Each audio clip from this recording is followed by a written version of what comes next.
Pakai laptop. Iya, oke. Bisa, Pak.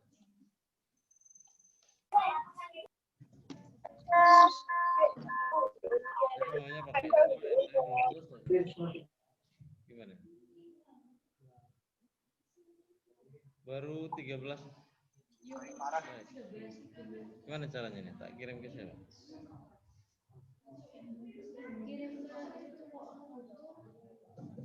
Bluetooth kayaknya ya, Bluetooth. Bluetoothnya siapa ini? Ini ya Pak, di eject dulu ya Pak. Ya, kerja gratis.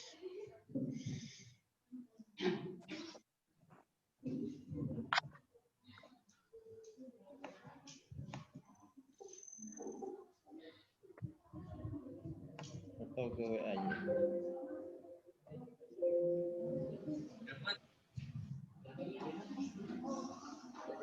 Ini lancar. Oh iya, silakan. Endo.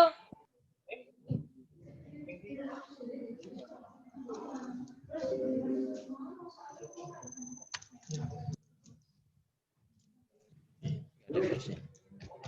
Oh, aja Pak.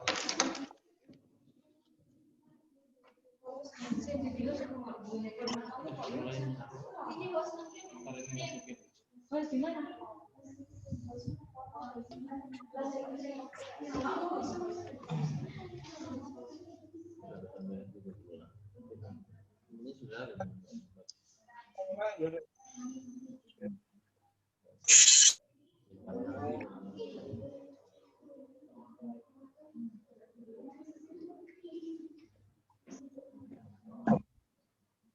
Assalamualaikum warahmatullahi wabarakatuh.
Dari situ ya? Ini pakai. Oh iya. Bapak. Silakan Mas, dimulai Mas.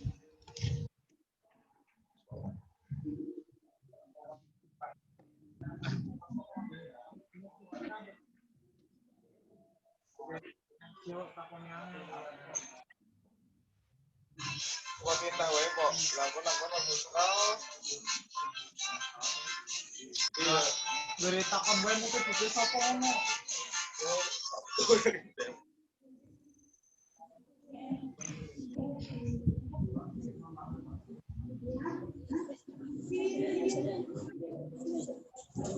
Sing katanya tak baik. Apa ini kan sawono karena tak baik. Iya, tak ini.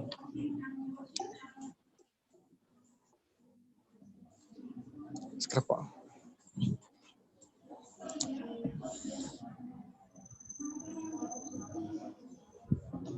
Album.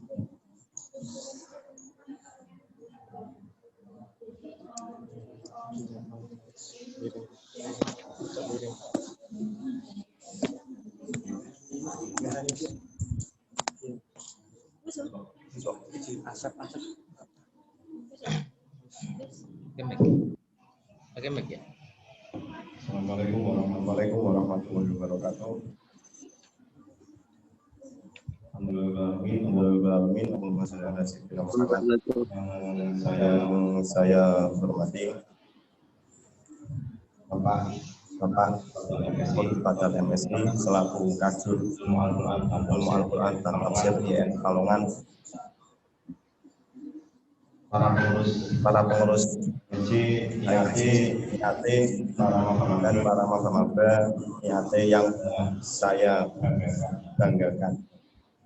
Langsung saja menginjak materi yang pertama pada pelatihan kader dasar pagi menjelang siang ini. Sebelumnya saya akan membacakan kurikulum vitae dari pemateri. Nama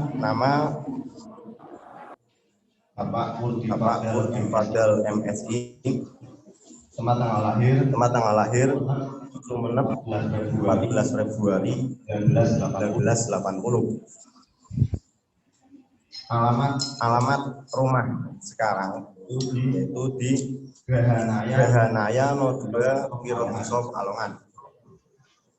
Untuk nomor telepon barangkali ada yang ingin menghubungi beliau bisa dicatat 0852 289 90339.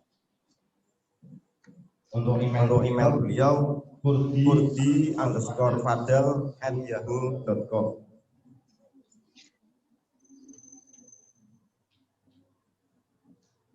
Beliau menempuh sarjana S1 di IAIN Sukoharjo Situbondo, mengambil muamalat syariah. Untuk S2-nya agama dan filsafat di Quran Hadis di UIN Sunan Kalijogo, Yogyakarta. Beliau sampai sekarang telah menerbitkan beberapa tulisan, di antaranya saya bacakan dari tahun 2010 beliau menerbitkan tulisan dari fikih pesantren menuju pembentukan fikih Indonesia. 2012 orientalisme Al-Quran, teori pengaruh Al-Quran menurut Nol BK.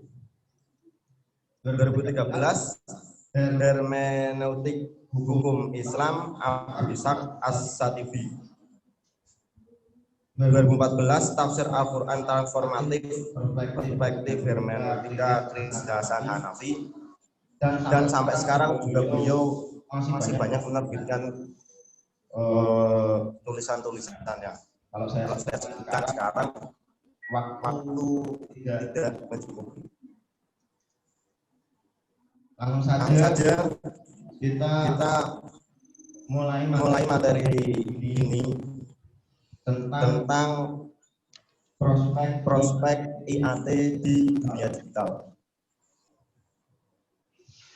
Ini perlu kita ketahui sebagai mahasiswa IAT bahwa bagaimana IAT menjawab tantangan-tantangan di dunia digital yang sekarang ini. Langsung saja untuk mempersingkat waktu saya serahkan kepada Bapak Kodi Padal MSI untuk mengisi materi pertama pada pagi hari ini.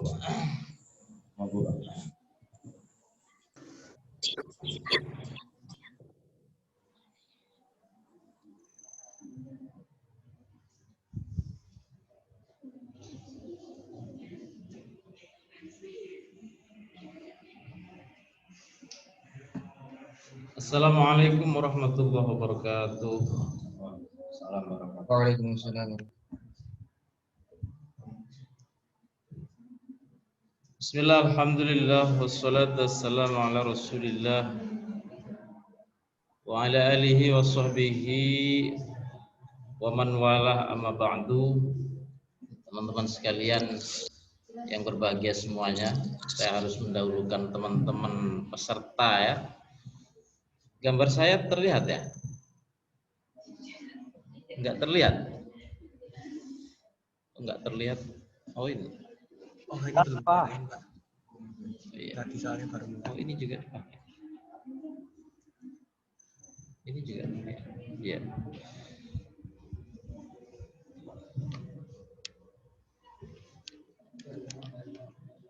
Saya kira dari sana. Ini ada peserta sekitar 60 orang ya.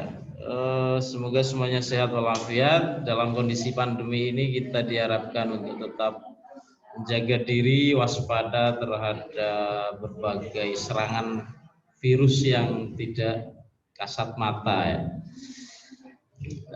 Teman-teman HMJ yang saya banggakan, yang terutama dalam kondisi pandemi ini masih tetap bisa melaksanakan kegiatannya. Selain itu saya harus haturkan taklim saya kepada Pak Rektor yang mudah-mudahan juga sehat, Pak Dekan Fakultas Usuluddin Adab dan Dakwah beserta jajarannya Wadik 1, Wadik 2, dan Wadik 3. Dan tak lupa pula para dosen, kita juga harus menyebut mereka dosen IAT atau dosen-dosen yang mengajar di jurusan ilmu Al-Quran dan Tafsir pada khususnya, serta dosen-dosen Yayan Pekalongan pada umumnya. Semoga semua diberikan kesehatan dan kebahagiaan oleh Allah Subhanahu wa taala. Teman-teman sekalian, ini kegiatan bertajuk PKD ya.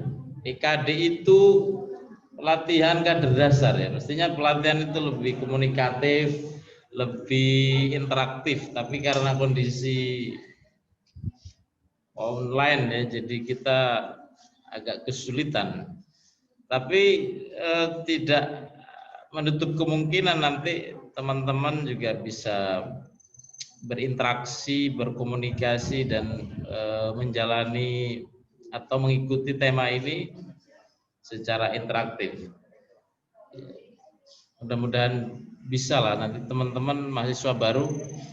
Tadi sudah diperkenalkan siapa saya, kalian sebagai mahasiswa baru pasti belum tahu saya. Tadi yang terlupakan itu istri saya ada berapa, anak saya ada berapa, itu belum diperkenalkan ya.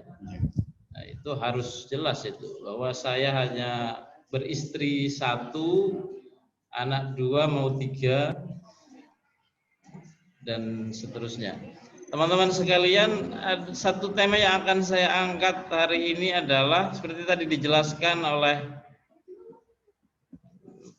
moderator, cuman sedikit berbeda redaksinya ya. Bisa dilihat semua mudah-mudahan ya.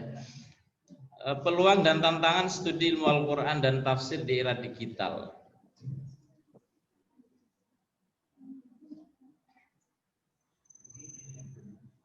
Tapi pada intinya sama seperti apa yang disampaikan oleh moderator tadi. Kita tahu bahwa Al-Quran adalah kitab suci yang menjadi rebutan banyak orang. Tidak hanya orang Islam, umat Islam, tapi umat agama lain. Ini terbukti banyak sekali kajian. Rebutan itu maksudnya selalu dibahas ya. Tidak hanya orang Islam saja, tapi non-Muslim dari kalangan orientalis juga banyak yang mengkaji, membahas, dan mempersoalkan bahkan terkait dengan Al-Quran itu sendiri. Tapi dalam konteks era digital, apa sebenarnya peluang dan tantangan yang kita hadapi terkait dengan studi ilmu Al-Quran dan tafsir? Jauh sebelum itu kita harus memahami pesan dari Al-Quran di surat Al-Alaq. Surat pertama, ayat pertama turun dari Allah Subhanahu wa taala melalui malaikat Jibril, kemudian disampaikan kepada Nabi Muhammad SAW ayat 1 sampai ayat 5. A'udzubillahi minasyaitonirrajim. Iqra' bismi rabbikal ladzi khalaq, khalaqal insana min 'alaq. Iqra' wa rabbukal akram alladzi 'allama bil qalam 'allamal insana ma lam ya'lam. Saya ingin menegaskan bahwa ayat pertama ini membawa pesan peradaban. Wahyu pertama yang diturunkan oleh Allah kepada Nabi Muhammad adalah wahyu berkaitan dengan peradaban. Karena apa? Karena kata pertama, kalimat pertama di wahyu pertama ini adalah kalimat perintah. Perintah apa itu? Perintah membaca. Iqra' bismi rabbikal ladzi khalaq. Bacalah. Ini pesan peradaban menurut saya. Apa artinya? Artinya bahwa Islam, ajaran-ajaran Al-Quran yang disampaikan oleh Allah kepada Nabi Muhammad itu ditujukan untuk membangun peradaban kemanusiaan di muka bumi ini. Apalagi kita paham bahwa untuk menjadi orang beradab harus banyak membaca. Untuk menjadi orang bijak harus banyak membaca. Untuk menjadi orang pintar, orang cerdas harus banyak membaca. Yang intinya harus melaksanakan perintah pertama wahyu Al-Quran yang diturunkan kepada Nabi besar Muhammad SAW. Itu ayat pertama sebagai basis dari studi ilmu Al-Quran dan tafsir ya. Yang kedua adalah ayat kedua di surat Al-Jumu'ah. Huwallazi ba'atsa fil ummiyina rasulan minhum yatlu 'alaihim ayatihi wa yuzakkihim wa yu'allimuhumul kitaba wal hikmah wa in kanu min qablu lafi dhalalin mubin. Ayat ini adalah, kalau saya mengatakan, salah satu implementasi dari perintah Iqra. Selain implementasi yang lain berupa khalifah itu ya. Khalifah manusia diutus ke dunia ini sebagai khalifah. Nah, ini implementasi yang lain di surat Al-Jumu'ah ayat 2 itu. Di ayat ini ditegaskan tentang 3 hal. Yang pertama adalah diutusnya Nabi Muhammad SAW. Yang kedua adalah pesan membaca. Ini pesan membaca ayat-ayat Allah, ayat-ayat Al-Quran. Yatslu alaihim ayatihi. Nabi Muhammad membacakan ayat-ayat Allah terhadap mereka. Ini membacakan. Bagaimana langkah berikutnya setelah membaca?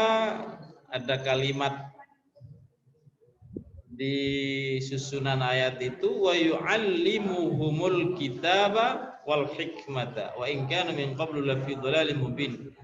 Dan Rasulullah Muhammad SAW mengajarkan mereka kitab Al-Quran dan hikmah kebijaksanaan bagi umat manusia.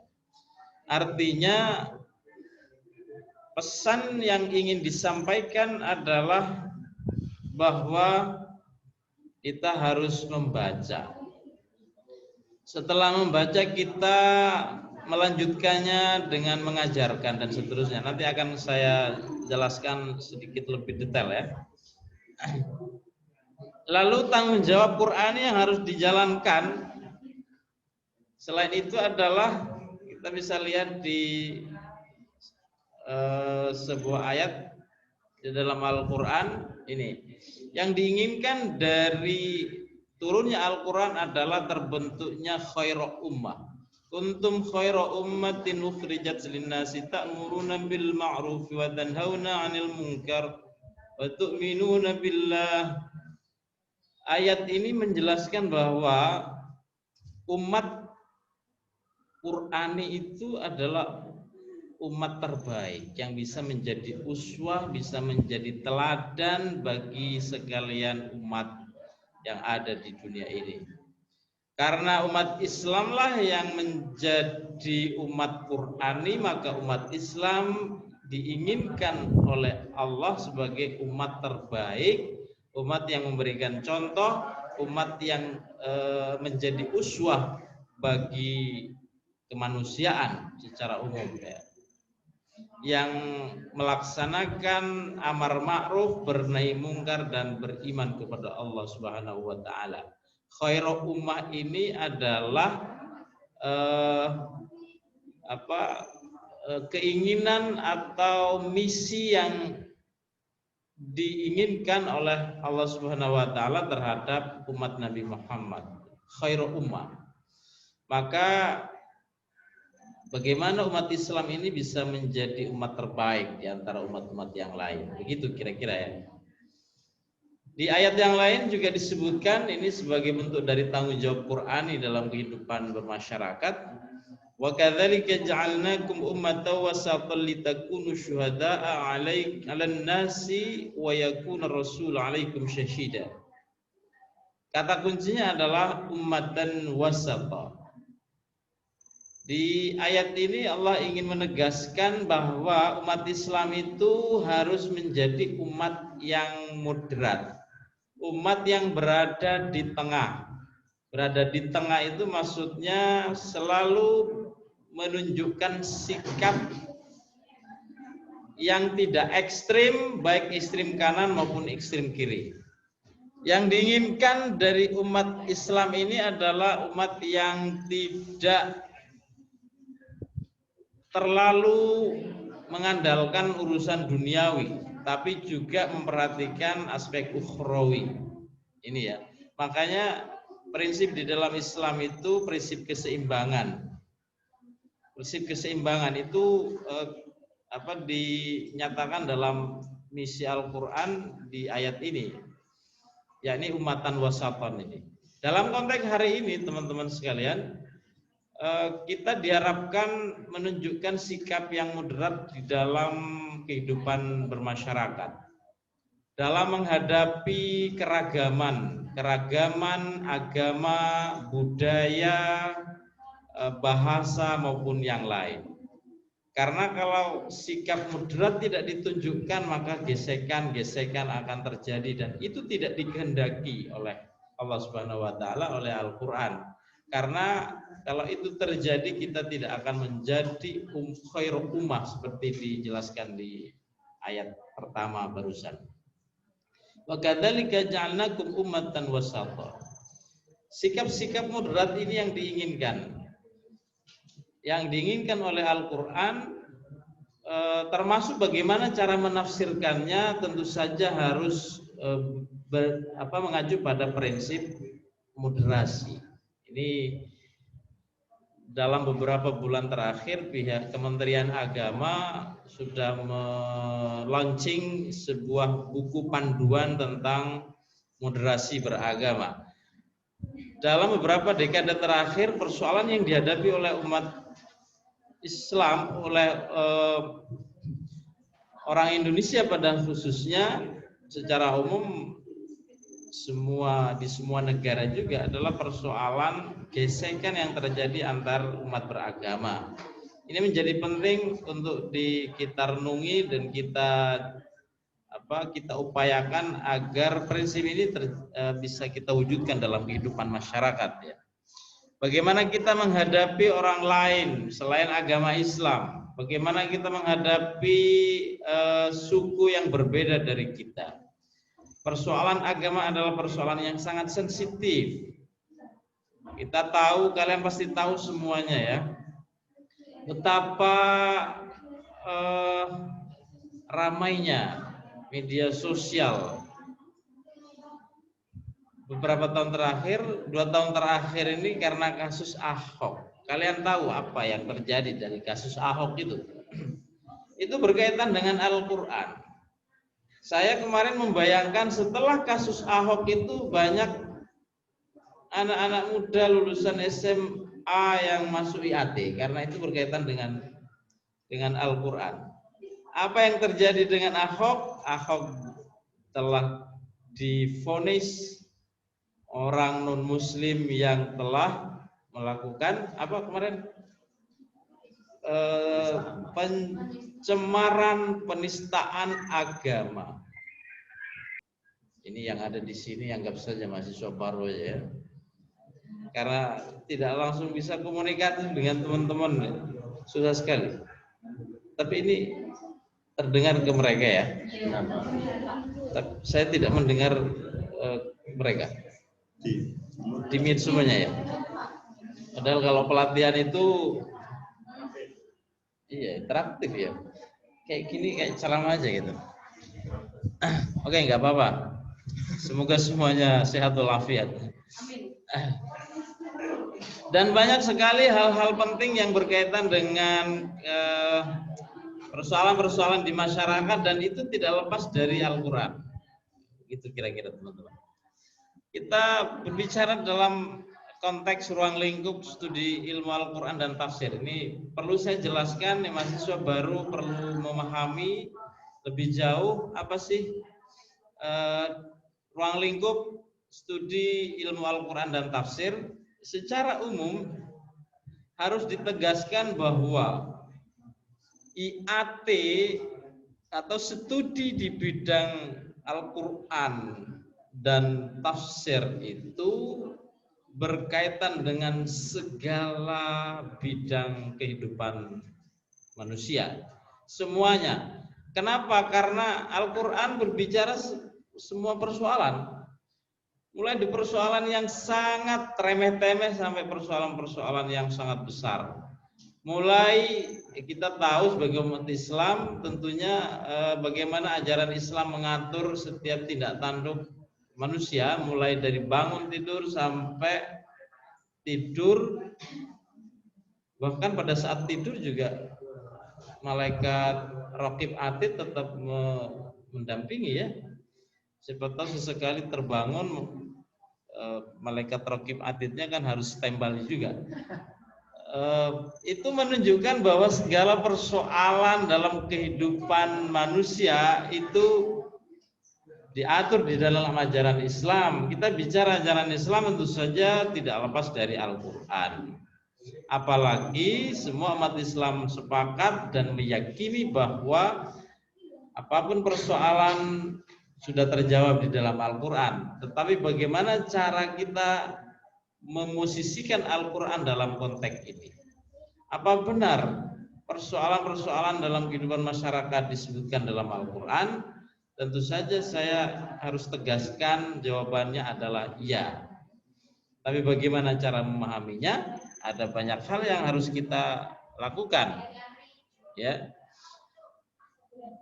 Karena itulah ini yang terjadi selama ini terkait dengan pengembangan keilmuan Al-Quran dan tafsir ya. Jadi objek materinya IAT itu adalah Al-Quran.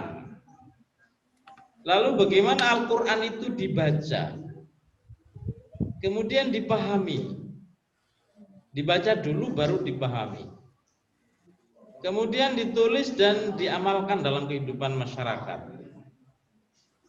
Nah, dari proses pertama Al-Quran dibaca itu melahirkan banyak sekali ragam ilmu pengetahuan, ilmu ya.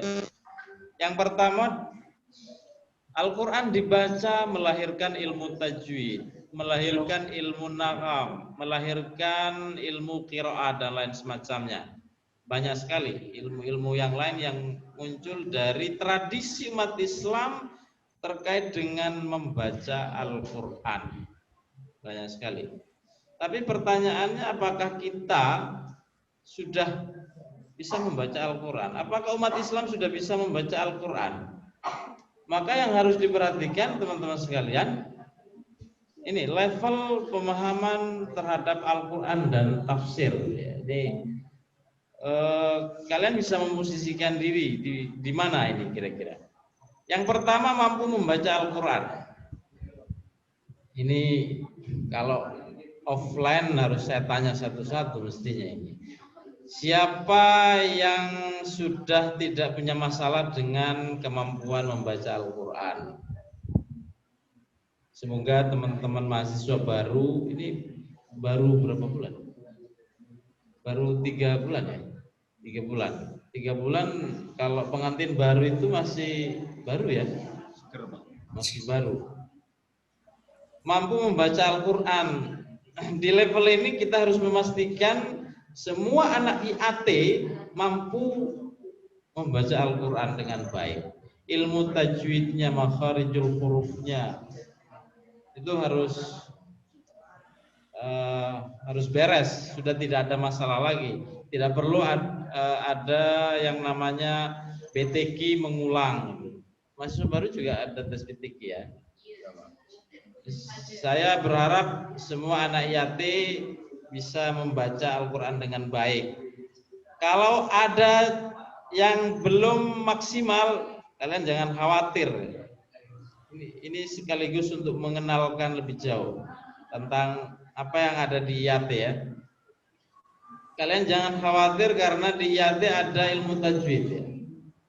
Ilmu tajwid itu ya secara umum sama dengan ilmu tajwid yang dipelajari di madrasah atau di musola, tapi ini konteksnya akademik ya.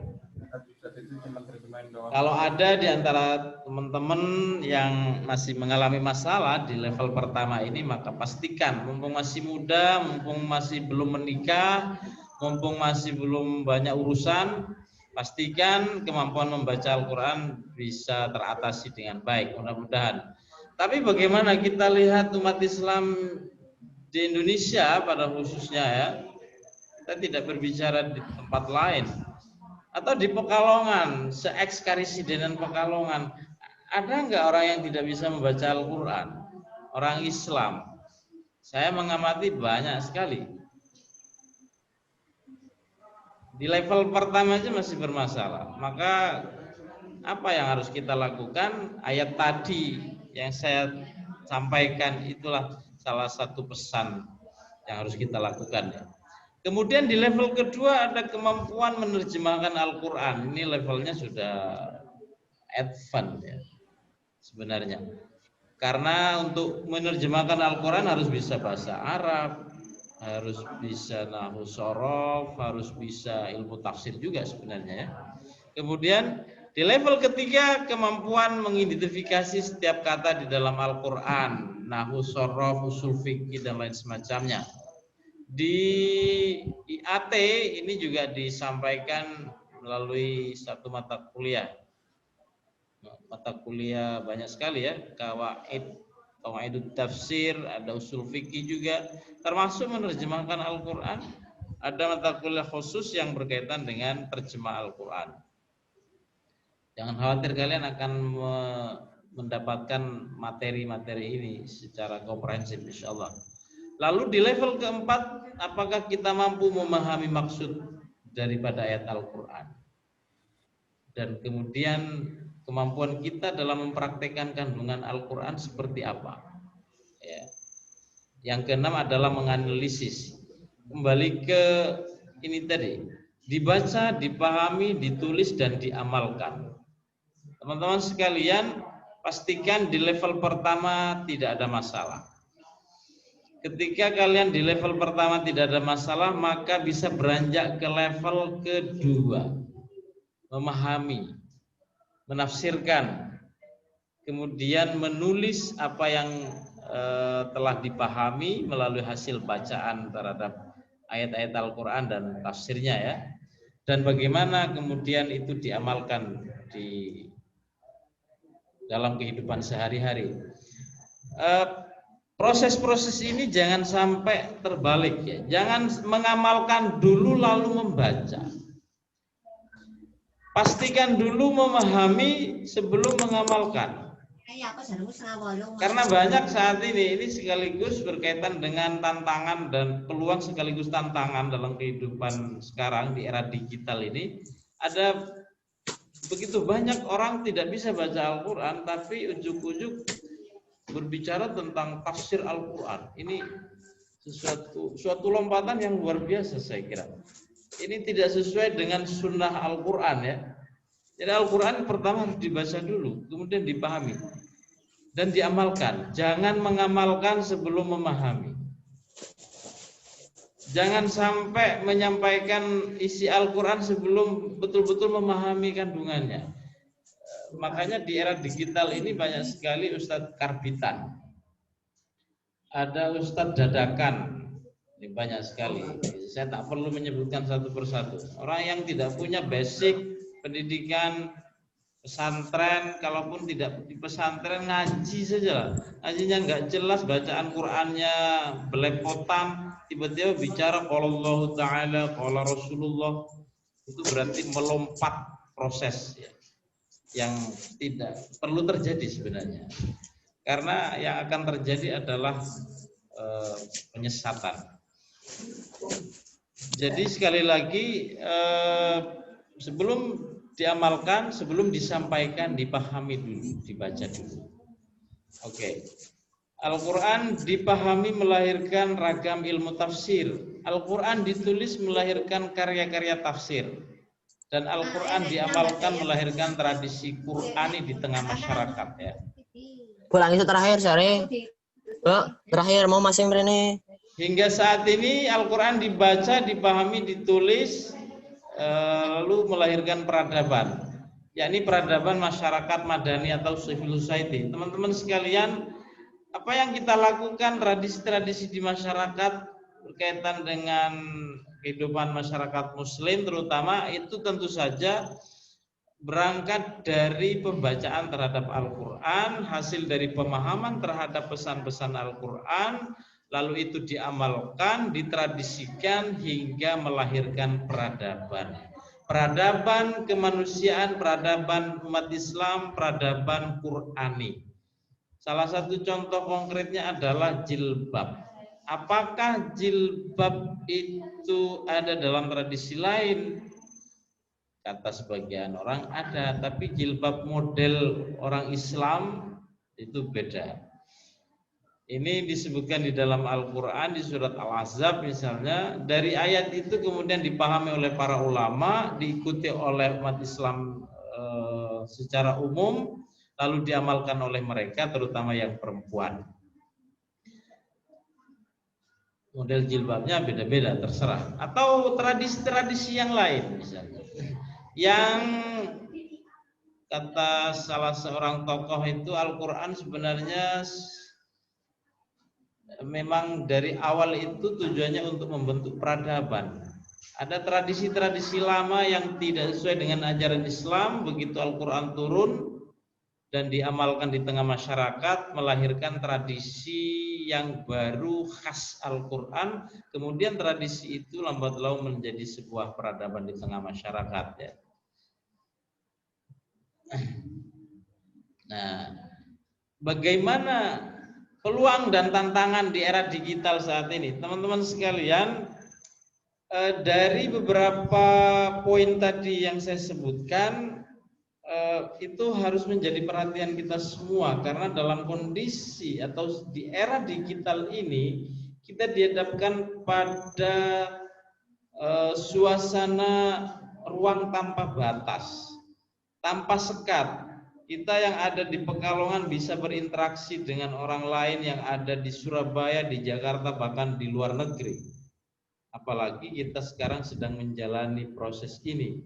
Era digital ini memaksa kita yang sebelumnya bisa bertemu secara offline, akhirnya harus online. Tapi ini karena dampak pandemi, untungnya era digitalnya sudah bisa diakses dengan baik ya. Tapi dalam konteks kajian Al-Quran, peluangnya sangat besar, peluang dakwahnya, peluang, kalau saya boleh jujur juga peluang ekonominya juga banyak sekali ya. Tapi saya tidak terlalu fokus ke ekonomi, walaupun nanti akan sedikit dijelaskan. Peluang dakwahnya, dakwah Qur'ani melalui digital itu sangat besar. Kita bisa menulis melalui media sosial, media online. Kita bisa berdakwah virtual, bisa berdakwah melalui Zoom, melalui YouTube atau media-media yang lain. Siapa saja bisa menyampaikan pesan-pesan Al-Quran melalui media. Cuman itu tadi, teman-teman sekalian, yang harus diperhatikan adalah level-level kemampuan kita terhadap Al-Quran harus diperhatikan. Ini sekaligus menjadi tantangan bagi kajian Al-Quran, khususnya IAT ini, bahwa di luar sana banyak orang yang latar belakangnya tidak jelas, tiba-tiba bicara Al-Quran, bicara kandungan Al-Quran, dan karena dikemas dengan bahasa dan metode yang menarik, akhirnya seolah-olah dia menjadi seorang yang pakar di bidang Al-Quran dan banyak pengikutnya. Kalian bisa telusuri beberapa orang yang tidak jelas latar belakangnya, tapi mereka banyak followersnya banyak sekali, karena kekuatan digital itu yang bisa mempengaruhi mereka.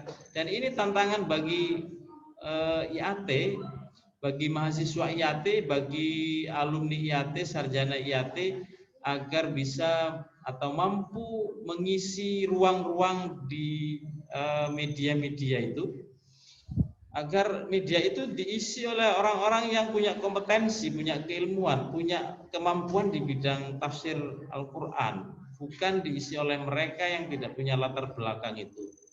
Akibatnya akan fatal. Apa yang terjadi saat ini, misalnya radikalisme, ekstremisme, itu bentuk dari fakta yang tak terbantahkan di era digital ini. Kemarin saya sempat sempat ngobrol dengan teman-teman, kenapa banyak orang yang pengen hijrah. Kenapa kemudian hijrahnya, maksudnya yang sebelumnya tidak terlalu baik perilakunya, bagaimana agar menjadi baik, belajar agama, tapi mereka belajar agamanya melalui medsos, media sosial.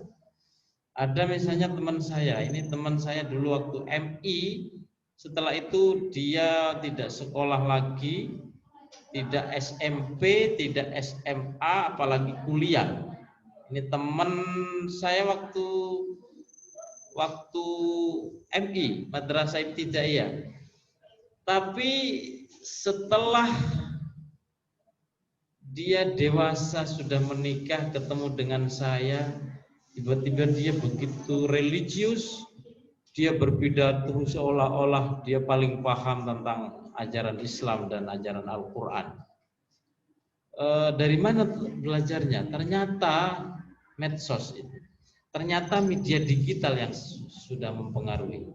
Apa yang dia lakukan? Yang dia lakukan adalah apatis terhadap orang-orang yang selama ini justru menjadi gurunya, menjadi orang-orang yang mereka cintai, yang dia cintai. Ini konteksnya teman saya. Di luar itu banyak sekali orang-orang yang terpengaruh dengan era digital. Karena apa? Kita bisa mengakses begitu mudahnya. Ayat Al-Quran bisa di copy paste. Tafsir Al-Quran, terjemahan Al-Quran bisa di copy paste. Banyak kajian-kajian tentang keislaman, tentang tafsir Al-Quran. Kalau pengen tahu satu persoalan yang rujukannya tafsir Al-Quran, tinggal tanya ke Google. Tapi kan kita tidak bisa memverifikasi ini siapa yang mengatakan, yang menulis, latar belakangnya seperti apa. Itu tantangan yang kita hadapi saat ini. Walaupun peluangnya sangat besar melalui kajian penguasaan di bidang tafsir, di bidang ilmu Al-Quran, kita bisa mengembangkan banyak sekali bidang-bidang keilmuan yang bisa kita kembangkan, yang bisa kita perankan di dalamnya. Teman-teman sekalian, era digital dengan studi Al-Quran atau ajaran Islam ini saat ini tidak bisa dipisahkan ya. Oleh karena itu di IAT ada satu mata kuliah namanya mata kuliah terkait dengan teknologi informatika, Al-Quran? Belum ya? Ada satu satu mata kuliah yang berkaitan dengan Al-Quran dan media, Al-Quran dan teknologi. Ini untuk memberikan satu pengetahuan atau basic pengetahuan bagi teman-teman di jurusan ilmu Al-Quran dan tafsir agar tidak hanya memahami Al-Quran tapi juga memahami bagaimana cara mengoperasikan media online itu. Kalau kita terlambat, kalau kita tidak paham, tidak menguasai di bidang itu, maka kita tidak bisa secara luasa untuk menyampaikan pengetahuan kita, ilmu-ilmu kita melalui media itu. Teman-teman sekalian, mahasiswa IAT, mahasiswa baru pada khususnya,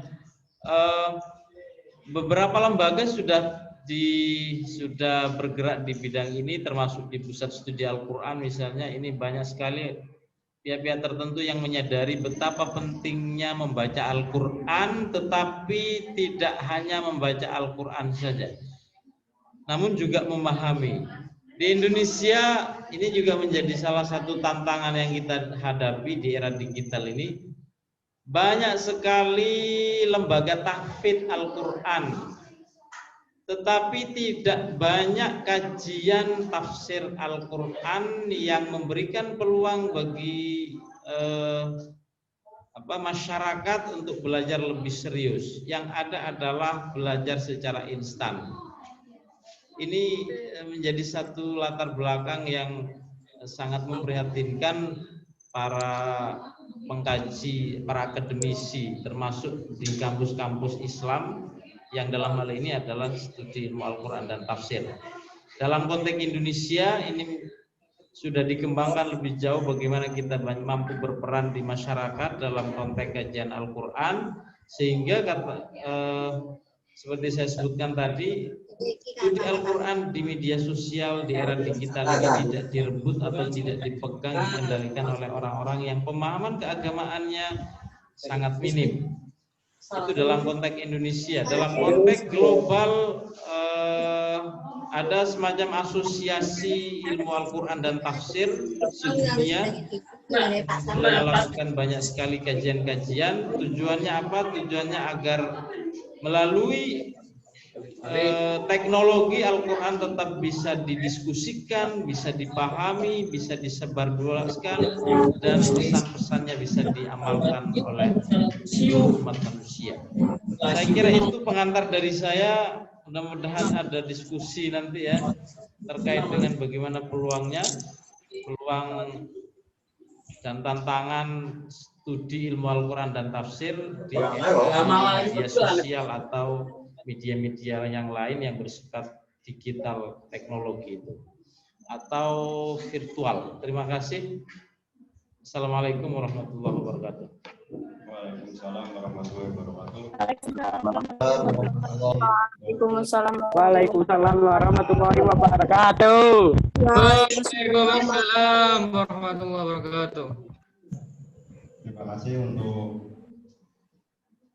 materi pada siang hari ini. Untuk sesi selanjutnya, seperti yang diinginkan oleh Bapak Fajur, supaya ada dialog interaktif antara mahasiswa dengan pemateri. Mungkin untuk ini saya berikan 3 pertanyaan dahulu dari teman-teman mahasiswa baru.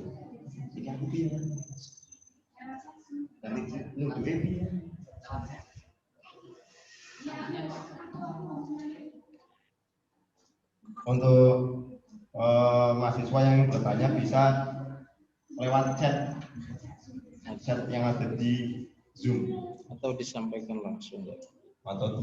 langsung.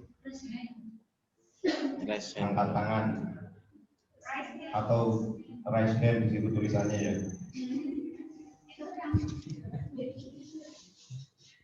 Jangan salah baca.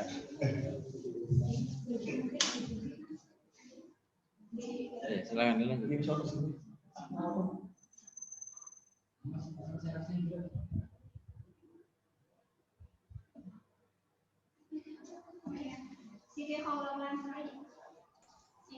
Ya, Assalamualaikum warahmatullahi wabarakatuh. Waalaikumsalam warahmatullahi wabarakatuh. Perkenalkan, nama saya Siti Haula Walansari, NIM 3120034, mahasiswa baru. Mau menanyakan, tadi Bapaknya menyampaikan bahwa banyak sekali lembaga tahfidz Al-Quran yang mengajarkan tentang instan, bukan pengajaran perjuangan yang lebih serius. Banyak untuk sekarang ini, banyak lembaga tahfidz yang semisal kayak hafalin Al-Quran dengan metode cepat, bahkan ada yang 1 bulan bisa khatam. Itu apakah termasuk tantangan buat kita? Terima kasih. Wassalamualaikum warahmatullahi wabarakatuh.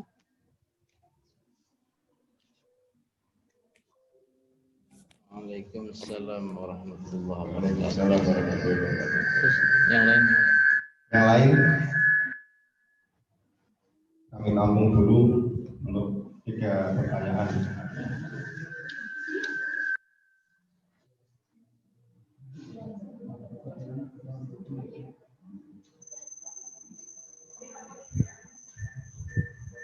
Itu yang ditanyakan tentang tahfidz menghafal Al-Quran 1 bulan ya, Mbak? Iya, itu apakah juga termasuk tantangan buat kita, Pak? Ya, langsung dijawab apa gimana? Apa yang lain juga? Yang lain jawab? Sambil menunggu yang lain. Oh ya, sambil menunggu yang lain saya tanggapi ya. Di Pekalongan itu ada satu pesantren yang menawarkan menghafal cepat ya. Dan itu kebetulan alumni YAT Yayan Pekalongan yang punya itu. Berkaitan dengan peluang dan tantangannya, satu sisi itu sebenarnya menjadi peluang bagi kita. Walaupun itu ada nuansa promosinya ya. Cuman paling tidak dalam konteks saat ini itu bisa memberikan satu semacam janji kepada masyarakat bahwa janji sekaligus spirit ya, sekaligus semangat motivasi bahwa betapa mudahnya menghafal Al-Quran. Betapa mudahnya menghafal Al-Quran. Cuman memang kalau pengen menjadi penghafal Al-Quran yang benar serius, 1 bulan itu hanya langkah awal. Sebagai bentuk promosi yang tujuannya baik, tujuannya adalah untuk memberikan semangat atau memberikan informasi kepada mereka bahwa menghafal Al-Quran itu tidak terlalu susah. Dari aspek itu sebenarnya sah-sah saja dan boleh. Itu justru bisa dalam konteks peluangnya itu bisa menjadi bahan yang dikaji lebih jauh terkait dengan metode. Ini ya. Di era digital ini apa metode yang paling pas dalam menghafal Al-Quran? Teori apa? Teknik model menghafal cepat seperti apa yang efektif? Kalau banyak orang bisa menghafal Al-Quran dalam 1 bulan, itu saya kira bisa cuman mudzakarahnya, murojaahnya itu yang perlu ditingkatkan. Cuman di masyarakat yang saya tahu adanya promosi-promosi seperti itu, satu sisi positif menurut saya agar masyarakat bisa lebih semangat ya. Dalam pikiran mereka menghafal Al-Quran itu tidak susah. Tapi persoalannya begini, menghafal seperti tadi saya bilang, menghafal Al-Quran, interaksi kita umat Islam terhadap Al-Quran itu tidak hanya dalam bentuk hafalan. Menghafal Al-Quran itu proses kedua setelah membaca. Bisa membaca Al-Quran itu baik, tapi menghafal Al-Quran jauh lebih baik. Tapi pertanyaannya apakah hanya berhenti di situ? Tidak, tentu saja. Kita tidak cukup hanya menghafal Al-Quran. Yang harus dilakukan adalah memahami maksud daripada Al-Quran. Makanya di ayat kedua surat Al-Jumu'ah yang saya sampaikan tadi itu, salah satu kata kuncinya adalah wa yatslu alaihim ayatihi, membaca. Isi dari membaca adalah selain membaca secara harfiah, ya, kita membaca, menghafal juga. Jangan berhenti di situ karena ada proses berikutnya yaitu wa yu'allimuhum, mengajarkan, artinya memberikan pemahaman yang baik terhadap apa yang dibaca itu. Era digital ini di mana-mana saya sudah sering mendengar, melihat promosi-promosi itu, walaupun ada sebagian yang itu seperti pesantren-pesantren lain juga itu promosikan pesantren. Tapi setelah saya tanya ke teman-teman juga, memang ada cara-cara yang efektif untuk belajar atau menghafal cepat, walaupun itu proses awal nanti murojaahnya membutuhkan waktu berbulan-bulan. Intinya memang itu menjadi peluang di satu sisi, memberikan semangat kepada masyarakat, mindset masyarakat terhadap Al-Quran itu tidak terlalu mengerikan. Kira-kira Al-Quran hafal sampai 30 juz itu kok susah sekali, tapi dengan program itu bisa jadi membuat mereka tidak terlalu memandang Al-Quran susah gitu. Terus yang kedua, bahwa itu bisa melahirkan metode-metode baru, pendekatan-pendekatan baru dalam konteks tahfidz Al-Quran. Saya kira itu.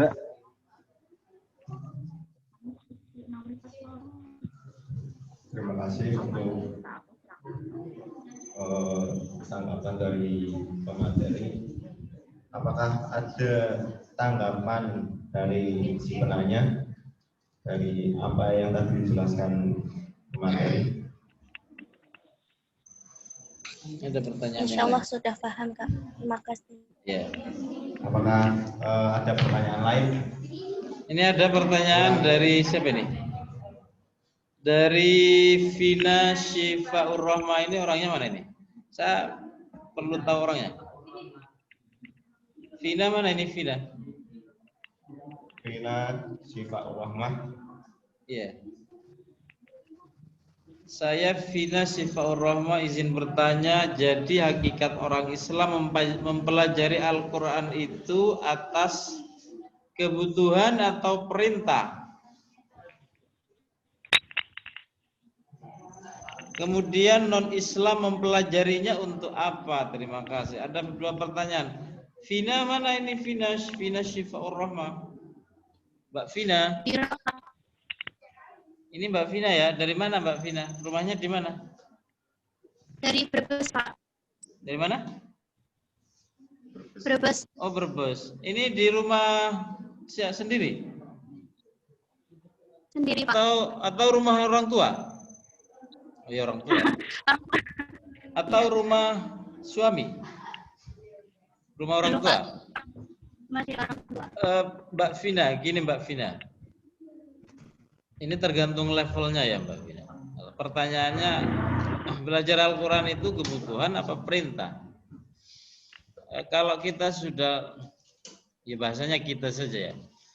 Kalau kita sudah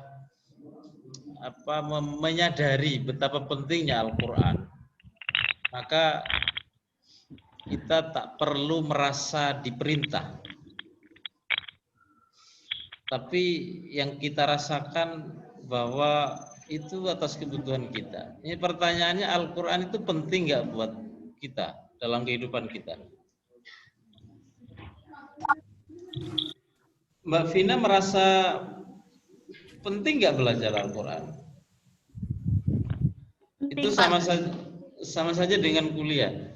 Mbak Vina ini kuliah sekarang semester 1. Kuliah itu karena perintah apa karena kebutuhan, Mbak? Mbak Vina ini butuh kuliah apa diperintahkan untuk kuliah? Butuh, Pak. Kebutuhan ya, kebutuhan.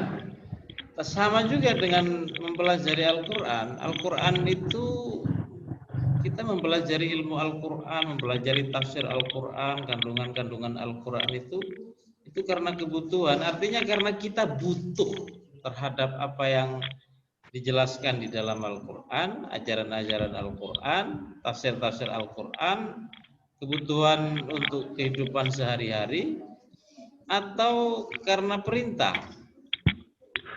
Ya, walaupun bisa jadi sebagian orang awalnya diperintah, tapi pada akhirnya merasakan itu sebuah kebutuhan. Seperti orang makan. Makan, minum itu butuh diperintah enggak? Nggak butuh ya. Orang kalaupun dilarang tetap aja makan. Mau dilarang minum ya tetap aja minum.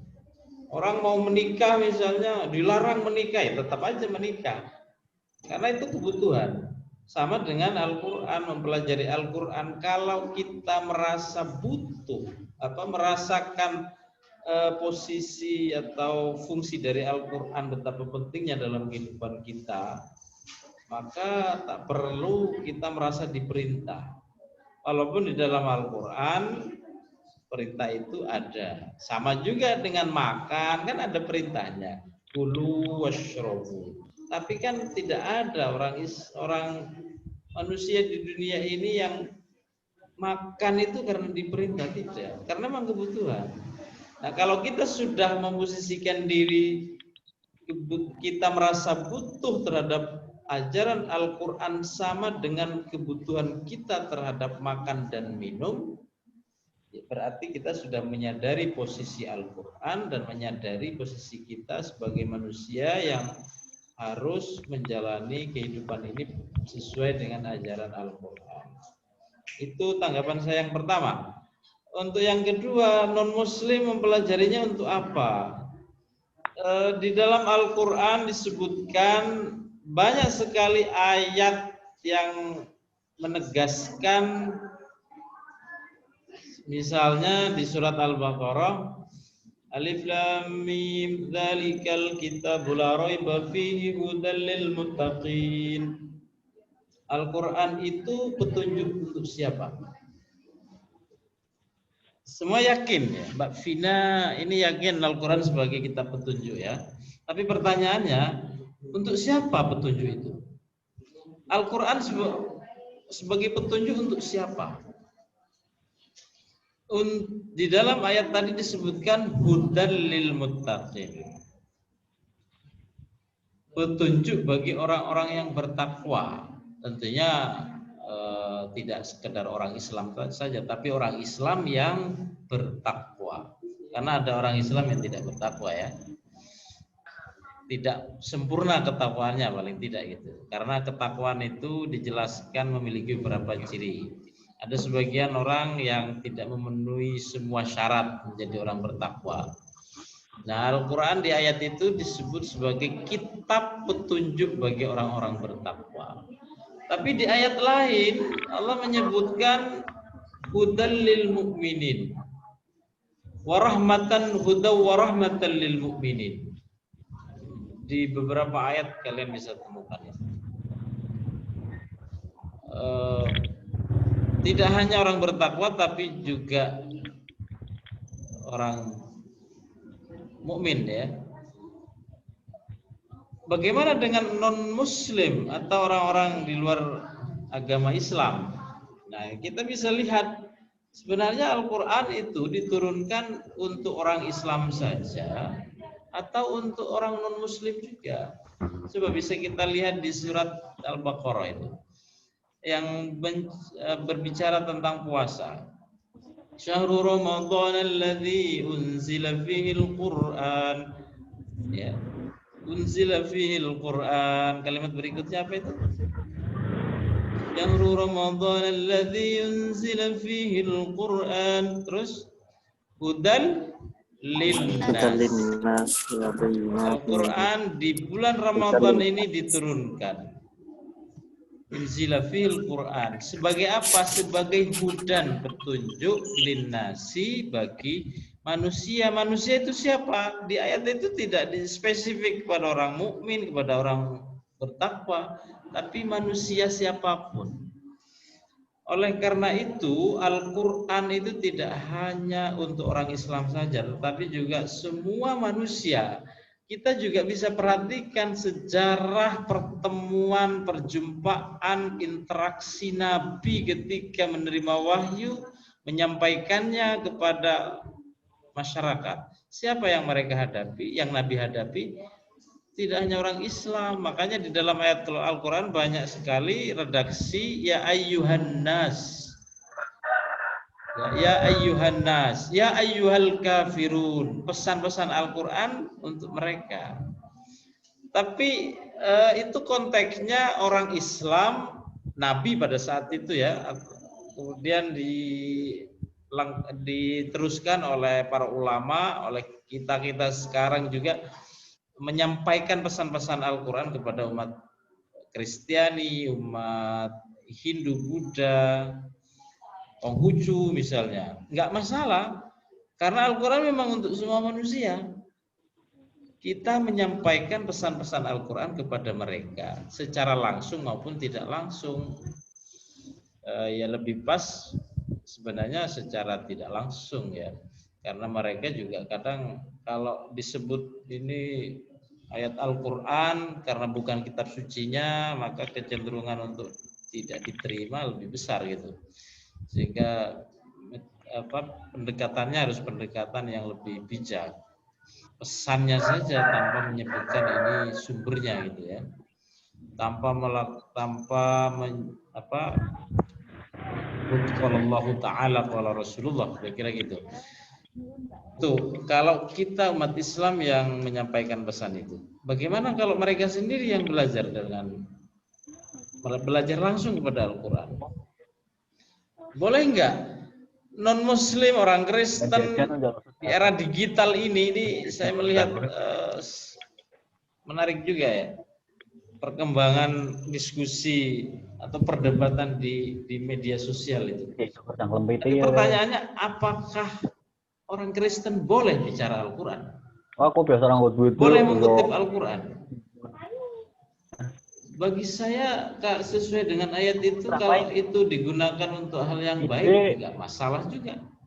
Tapi dulu kan waktu kasus Ahok ya, Ahok itu di media sosial banyak sekali dikecam karena ini bukan kitab sucimu, kenapa kau bawa-bawa gitu. Al-Quran tidak melarang itu karena siapapun bisa menjadikan Al-Quran sebagai petunjuk. Petunjuk itu ya yang paling utama masuk Islam itu. Terus apakah kalau tidak masuk Islam kemudian tidak boleh? Boleh juga. Saat ini banyak kajian dari Barat. Ya sudah sejak 2 abad terakhir ini sebenarnya banyak orang Yahudi, orang Kristen yang mengkaji Al-Quran. Ada pakarnya. Tadi disebutkan oleh moderator Noldek itu tadi. Ada kajian-kajian yang berhubungan dengan Al-Quran dan profesor di bidang Al-Quran, tapi dari mereka yang beragama Yahudi Kristen itu banyak sekali. Dan sering berdiskusi dengan para dosen, beberapa dosen di Indonesia, dosen tafsir, dosen ilmu Al-Quran terutama. Kalau dulu ada Noldek, ada William Muir misalnya, ada Abraham, banyak sekali. Kalau yang baru-baru ini ada tokoh orientalis, masih non-Muslim, masih beragama Yahudi. Ada namanya. Halo. Itu siapa itu? Ada namanya yang dikenal dengan Hefner misalnya. Ada Ping, panggilannya si Ping ya, orang Eropa itu. Ini baru saja 2 hari yang lalu berdiskusi dengan beberapa dosen dosen ilmu Al-Quran dan tafsir. Mereka betapa fasihnya bicara tentang Al-Quran, tentang tafsir Al-Quran, tapi agama mereka masih agama Yahudi, agama Nasrani. Ketika ditanya kenapa Anda mempelajari Al-Quran dan tidak masuk Islam, jawabannya gampang aja. Ya Al-Quran menarik buat saya, tapi untuk soal iman beda lagi gitu. Bahkan bagi mereka sudah menghasilkan banyak uang dengan kajian Al-Quran. Di Barat itu nanti kalian akan mendapatkan mata kuliah khusus tentang orientalisme ini yang bicara tentang banyak tokoh dari Barat. Mulai dari abad 19, abad 20 sampai abad sekarang banyak tokoh Barat yang mempelajari Islam. Tujuannya adalah pertama untuk mendapatkan pengetahuan dari Al-Quran. Yang kedua hanya sebagai kebutuhan akademik saja, sebagai penelitian. Ini yang juga bisa dikembangkan oleh umat Islam, oleh para sarjana terkait dengan kajian Al-Quran melalui tulisan-tulisan baik buku maupun artikel lepas atau artikel ilmiah itu bisa dilakukan. Sehingga jangan halangi non-muslim untuk mempelajari Al-Quran. Karena Al-Quran tidak hanya untuk orang Islam saja, tapi juga untuk mereka. Siapa tahu mereka dengan membaca tafsir Al-Quran bisa mendapatkan hidayah. Seperti terjadi di beberapa orang yang sudah melakukannya sebelumnya. Saya kira itu tanggapan lebih detailnya. Terima kasih. Ada lagi ya? Ada lagi Pak, ada 4. Oh ya. Pertanyaannya Pak yang berikutnya. Ini langsung saja ya Pak, karena waktu sudah hampir habis, langsung saya rangkum dari situ aja. Ini ada 4 pertanyaan dari Mbak Nafiqatul Munawaroh. Terus yang 3 dari yang lainnya ada di chat ya. Ini langsung saja Pak. Bahwa yang pertama, bagaimana perilaku penghafal jika tidak mencerminkan perilaku Al-Quran. Terus bagaimana Al-Quran untuk berdakwah tapi misinya untuk bisnis Pak. Terus hafalan Yang mana? Di sini ada. Atau enggak? Sini ada. Ini belum saya tulis Pak. Oh, iya. Ada Ada di chat ya? Iya. Sebentar. Izin bertanya, apa sejarahnya Al-Quran? Banyak sekali nih. Tersusun dari surat Al-Baqarah sampai surat Al-Nas ini ya. Oh, kalau ini pertanyaannya singkat aja ya. Dalam sejarah Al-Quran ada mushaf Al-Quran yang bersifat nuzuli, mulai dari surat Al-Alaq sampai surat terakhir turun. Ada yang tertib mushafi, mulai dari surat Al-Fatihah sampai surat An-Nas. Kemudian Syifa.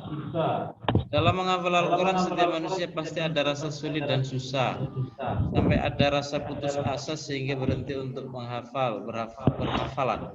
Jika kita pernah hafalan walaupun itu sedikit, lalu kita lupa, apakah kita wajib untuk mengingatnya lagi? Karena saya pernah mendengar jika sudah menghafal dosa jika sampai lupa. Terima kasih. Ini yang ditanyakan, sudah hafal, lupa, berdosa apa tidak? Hadisnya ada yang menyatakan, kemudian dipahami oleh sebagian ulama bahwa berdosa. Tapi saya pernah diskusi banyak tentang ini dengan beberapa hafidhul Quran, hufadz Quran. Itu sebenarnya sebagai bentuk dorongan agar kita tetap mempelajari dan mempertahankan hafalan Al-Quran. Sehingga level-level dalam interaksi kita terhadap Al-Quran itu mulai dari membaca, menghafal, dan mengamalkan itu sama-sama terus diperhatikan. Sama-sama harus dipelihara dengan baik. Apakah kita setiap hari baca Al-Quran? Jawabannya iya. Karena setiap hari sholat pasti baca Fatihah. Apakah 1 juz minimal? Itu urusan lain. Apakah kita hafal Al-Quran? Beberapa iya, beberapa tidak. Beberapa yang sudah dihafal lupa. Saya terus terang banyak ayat yang pernah terlupakan. Kalau saya menghafal bukan dari huruf dari surat Al-Fatihah, tapi surat-surat pilihan itu. Yang saya pahami dan bisa saya tegaskan di sini bahwa hadisnya memang ada ya, kecaman terhadap orang penghafal Al-Quran yang kemudian melupakannya. Tetapi pesannya adalah itu dorongan untuk tetap mempertahankan hafalan, karena bisa membaca Al-Quran itu pahalanya luar biasa. Membaca Al-Quran pahalanya luar biasa, menghafal Al-Quran jauh luar biasa. Tapi membaca kemudian menghafal lalu mengamalkan, memahami dan mengamalkannya itu langkah yang luar biasa. Kalau belum jelas terkait ini nanti bisa kita diskusikan ya. Saya punya pendapat yang agak unik sebenarnya ya, yang tidak saya bisa sampaikan di sini. Nanti biar tidak salah paham. Apalagi Mas dalam sampai rasa putus asa. Bisnis itu Pak. Bisnis Al-Quran sebagai bisnis. Ini ada dua pendapat. Pendapat yang pertama ada dua. Berarti tidak hanya dua. Pendapat pertama mengatakan bahwa sama sekali Al-Quran tidak boleh digunakan sebagai ajang bisnis. Karena di Al-Quran telah jelas larangan menjual belikan ayat Allah ya.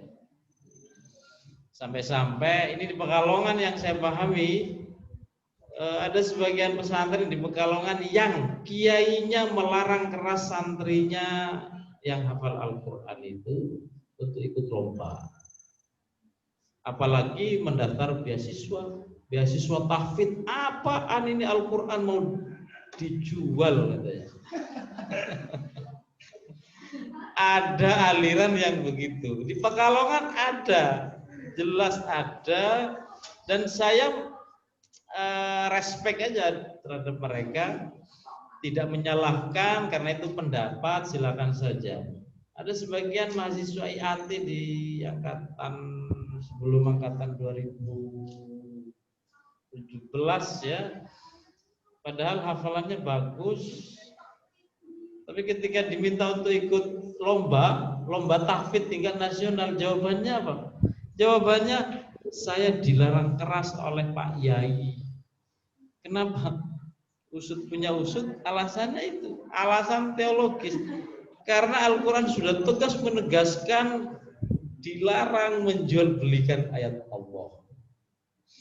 Ini bentuk dari pemikiran ortodoksi yang dipertahankan, dan di satu sisi itu baik sekali. Dalam konteks Indonesia itu sudah terjadi sejak beberapa dekade yang lalu. Bahkan dulu sempat ada kontroversi ketika ada musabaqah tilawatil Quran itu tingkat nasional yang diselenggarakan oleh Kemenak, dulu depak ya, di kalangan para kiai itu kontroversial karena banyak kiai yang masih berpegang teguh pada pemikiran bahwa dengan melombakan Al-Quran, bacaan Al-Quran itu berarti menjual ayat-ayat Allah, karena yang juara dapat uang. Apalagi hafalan Al-Quran didaftarkan untuk mendapatkan beasiswa, Masya Allah, itu larangan keras katanya gitu ya. Yang kedua ada ulama, saya nggak perlu jauh-jauh ke ulama abad klasik pertengahan, tapi ulama di Pekalongan. Yang kedua mengatakan bahwa sah-sah saja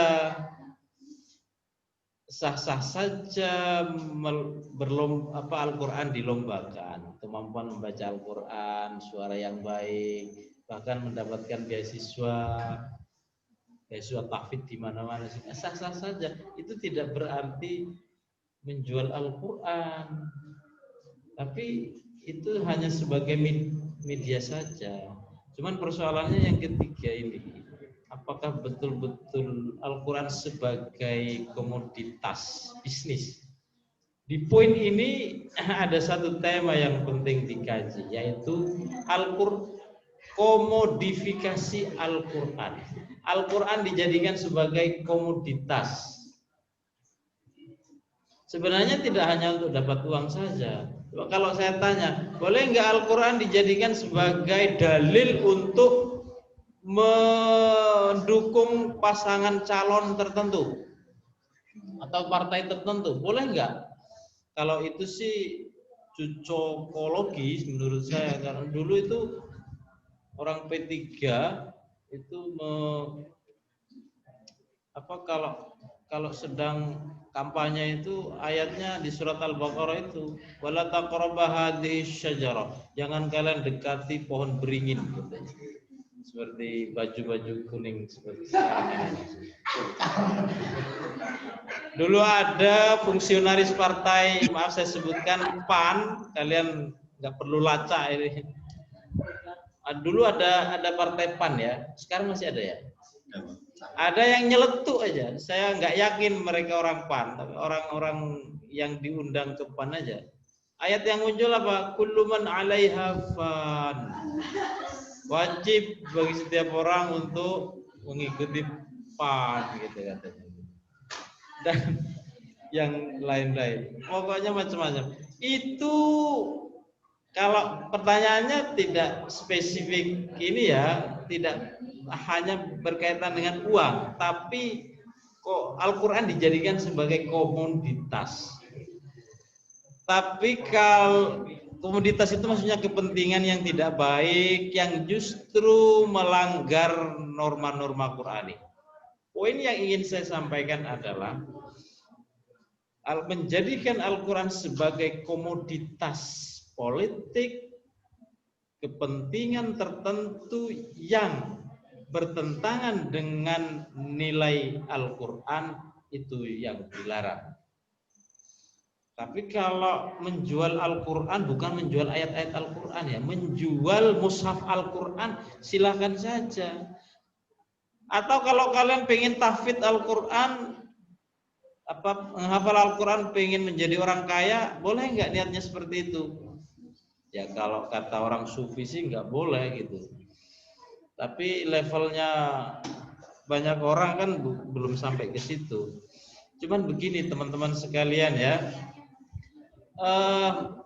Ikhlaslah membaca Al-Quran, ikhlaslah mempelajari ilmu Al-Quran, menghafal Al-Quran, maka pundi-pundi uang akan segera datang. Itu kira-kira intinya, bahwa jangan menjadi niat utama kalian bisa mendapatkan uang dari Al-Quran. Diniati saja sebagai dakwah gitu ya. Kalaupun menjual Al-Quran, mushaf Al-Quran, diniati saja ini agar Al-Quran bisa tersebarluaskan di tengah masyarakat. Terakhir yang ingin saya sampaikan bahwa kita semua tak perlu khawatir. Saya yakin bahwa orang yang serius mempelajari ilmu Al-Quran, menghafal Al-Quran, bisa membaca Al-Quran dengan baik, dia akan dimudahkan hidupnya oleh Allah Subhanahu wa taala. Mempelajari Al-Quran tidak untuk urusan duniawi semata, apalagi dijadikan sebagai komoditas, tetapi mempelajari Al-Quran semata-mata untuk menyebarluaskan ajaran Al-Quran itu sendiri, maka yang lain akan ikut sendiri. Rezeki juga akan ikut insyaallah. Jangan khawatir, Al-Quran masih ada 30 juz, 114 surat, 6.218 ayat dan seterusnya. Satu ayat bisa mendatangkan banyak uang walaupun tujuannya jangan dijadikan tujuan utama. Terima kasih, saya kira itu ya. Terima kasih untuk jawaban dari Mas Heri. Karena berhubung waktu sudah menunjukkan berakhirnya materi untuk sesi pertama ini, maka saya cukupkan untuk dialog interaktif sampai siang ini. Dan sedikit mengingatkan untuk para narasumber agar tadi poin-poin yang disampaikan oleh materi bisa ditulis dan ada tugas resum atau rangkuman dari materi-materi tadi untuk dikumpulkan nantinya. Terima kasih untuk pemateri yang sudah meluangkan waktunya dan teman-teman mahasiswa baru semoga tetap bisa mengikuti PKJ dengan lancar selama 2 hari ini. Dan yang terpenting semoga kuota kalian semua masih banyak. Amin, amin. Amin. Amin. Amin. Nanti minta sama panitia kalau ada kuotanya yang kurang ya. Siap, siap. Buat komputer. Iya. Panitia minta ke kampus. Saya cukupkan. Ya, jelas. Cukupkan untuk materi siang hari ini. Assalamualaikum warahmatullahi wabarakatuh. Waalaikumsalam. Waalaikumsalam warahmatullahi wabarakatuh. Waalaikumsalam warahmatullahi wabarakatuh. Waalaikumsalam. Waalaikumsalam warahmatullahi wabarakatuh. Waalaikumsalam warahmatullahi wabarakatuh. Disampaikan aja. Waalaikumsalam warahmatullahi wabarakatuh. Ada yang dari pondok yang melarang santrinya ikut lomba silakan teman-teman untuk istirahat, sholat, jangan lupa makan yang kuat. Untuk sesi selanjutnya bisa keluar zoom-nya dan nanti masuk lagi jam 12.30. Ya, Assalamualaikum warahmatullahi wabarakatuh. Waalaikumsalam warahmatullahi wabarakatuh.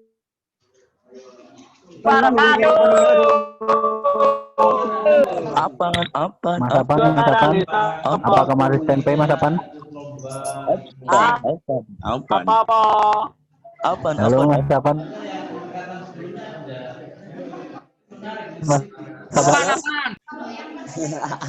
Mas Apan ini ada yang nunggu ini Mas Apan.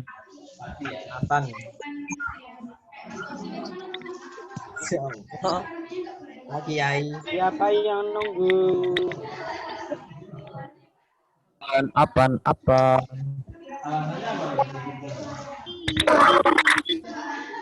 Itu Mas Apan ditunggu Uhti itu Mas Apan itu.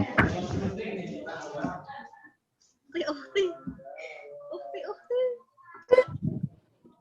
Buat apa? Katanya pada ngefan itu sama Mas Apan itu. Aduh, Siapa sih ngomong?